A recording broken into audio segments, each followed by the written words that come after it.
To live in areas prone to flooding. The next 72 hours will come with more than just a few concerns. WPTV's Joel Lopez is live at a common trouble spot in Lake Worth Beach with more. Joel.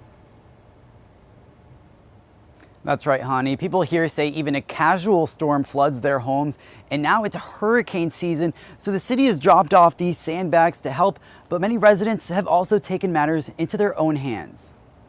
We're ready to try and save our property to the best of our ability.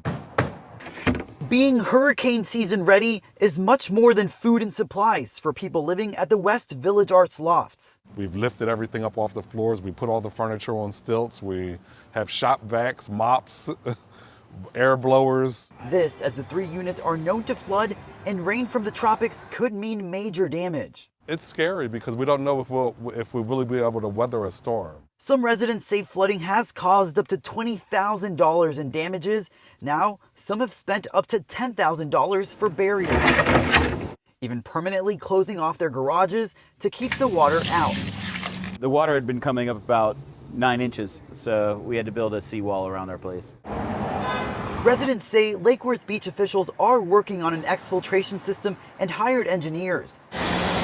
Crews also cleaned out the drains, as drainage issues appear to be the cause of the flooding. I do feel like they're making effort, and we appreciate that. It's a bigger issue than our street, and we would love to see the city make the effort to fix the problem, to fix it for everyone, because we know we're not the only area. Residents have also hired their own engineers to look into the issue and hope that they can work together with city leaders to find a solution. Reporting live in Lake Worth Beach, Joel Lopez, WPTV News Channel 5.